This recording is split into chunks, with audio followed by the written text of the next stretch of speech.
I see Callista was right. We have a good turnout this afternoon.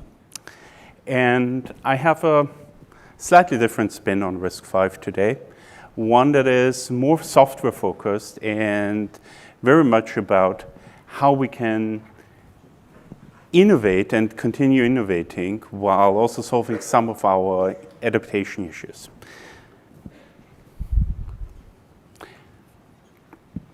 So RISC-V has been building momentum over the last years. I don't need to tell you, you've all been here the last couple of years. You've all seen the tremendous acceleration of our specification work, the announcements of new chips, of new boards. And that is actually due to how RISC-V works, how RISC-V addresses applications. So don't view RISC-V as a hardware project. You really have to see RISC-V as a software-driven ISA, as a software-driven hardware enabling the software. So Ventana mentioned their domain-specific applications today. And that's really how we are defining RISC-V and how we're building momentum in RISC-V. So RISC-V is rapidly evolving its capabilities because of how our membership works, of how our software groups, and that is really key to this. We're having a continuously growing software organization within RISC-V. AI ML 6, 6 that focus on blockchain, 6 that focus on graphics. They all bring back what they see that's needed in the application domains. And this is driving our definition of new instructions. This is driving where RISC-V evolves to and where the RISC-V ISA puts its effort in the future. So we have the ability to quickly adapt to new trends in the application domains, to new algorithms, to new application challenges by adding the instructions to address these. And we can scale to every application because RISC-V is not just controlled by one company, one ISA, one specification you need to implement. But what we really have is an ISA construction kit. We have our basis. We have all the extensions. We have more and more extensions added, which give us the flexibility to pick and choose. So you can leave something off if you're building a small microcontroller, down to the point where you can have multiply without divide. And on the other hand, you're having this very broad array of extensions that you can pick from if you're building a high-performance or data center solution. And finally, we at RISC-V innovate on a global scale. So everybody here, all these companies, everybody attending our 3 summits at this point, North America, Europe, China, is contributing back to the solution, either by defining the application requirements or by helping us specify new extensions that address these requirements. So RISC-V is really about continuous evolution. This is our biggest strength, and some may also say one of our bigger weaknesses, because we are specifying new solutions as we see them. We're not static. This is a great momentum that we built. This is how we adapt to changing workloads. If you look back at how we have evolved over the last 3 years and what we're planning for the near future, in 2021, just 2 years back, we first announced and we first standardized our SIMD vector extensions. We added bit manipulation. We had scalar cryptography added and the hypervisor extension. So if you look at that, RISC-V is not static at all.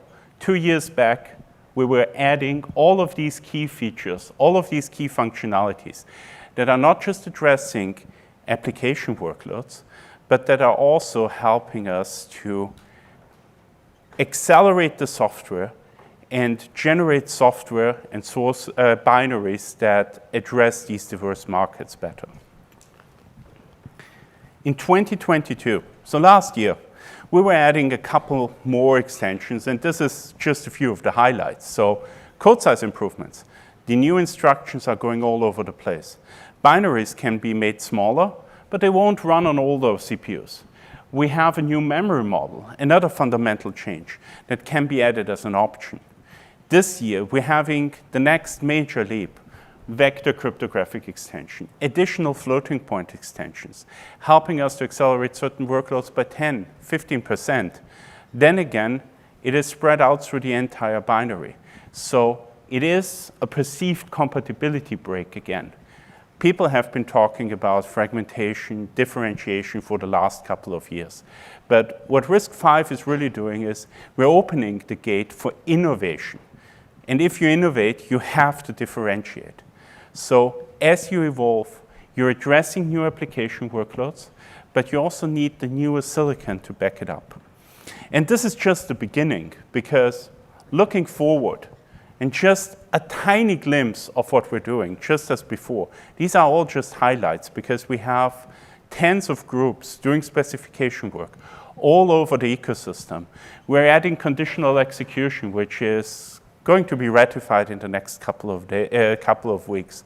We're adding dynamic switching of the memory models, 2 different matrix facilities, in order to accelerate all of the AI ML workloads. Probably matrix is one of the most anticipated extensions that we've been having. And this was driven out of exactly those software groups I was talking about before. So our AI ML group, looking at the applications, coming back and saying, well, RISC-V is great, but it could be greater. And that flows back into specification work that will help us to build the next generation silicon solutions. And there's many more architectural extensions on the roadmap. It's not that we will be ever done, because we will continuously evolve to address the changing workloads for mobile, for client, for data center. So with that, you've heard it before, we are addressing the entire space in RISC-V. You will find RISC-V today in smart cameras. There are data center solutions, either available or just around the corner. Industrial computing solutions with real-time requirements. And of course, client computing and mobile will become a mainstay of RISC-V in the near future.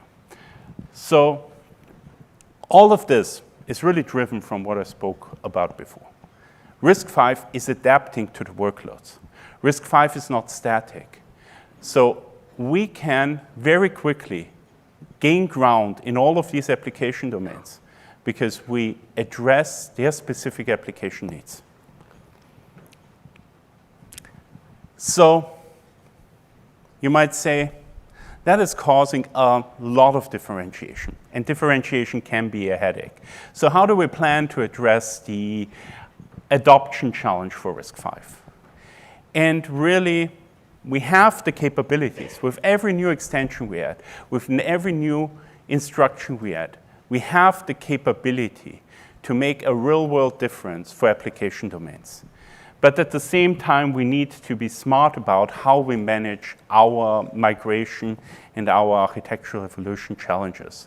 So in order to achieve ubiquity for RISC-V, in order to penetrate these markets while innovating at this quick scale, we need to be smart about how we do it. We need to address both the software migration and the architectural evolution challenge. Software migration means not all the software in the world was written for RISC-V. A lot of it predates even the idea. People will not be porting everything over. In some cases, the companies that provided the software don't even exist anymore, so you may be stuck with old binaries. And for that, we will need a solution. On the other hand, this rapid evolution of our architecture is posing some challenges in its own. So you still want a solution that gives you the newest benefits, the benefits of your newest extension on or for older software. Software that was compiled before that extension even existed. And for that, we need a solution for architectural evolution.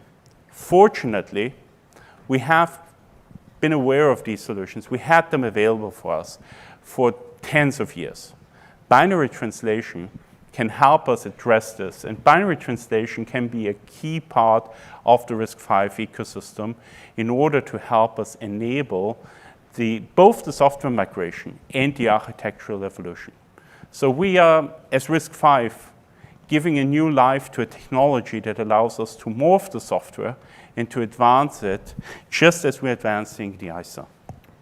And with this, I want to touch on a new nonprofit, on a new companion project to RISC-V that we announced a couple months ago.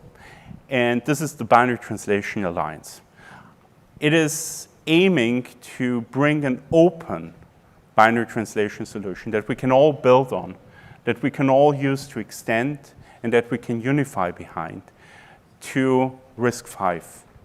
It's meant to bring multi-ISA translation to RISC-V so we can run software from legacy architectures, as well as bridge those gaps that we're creating when we are creating new differentiated solutions too quickly.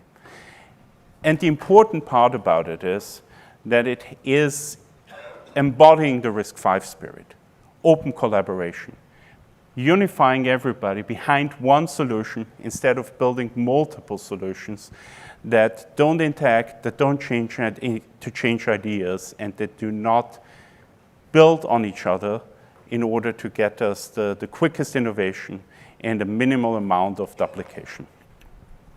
So what does that mean with open innovation? What does the spirit of RISC-V mean?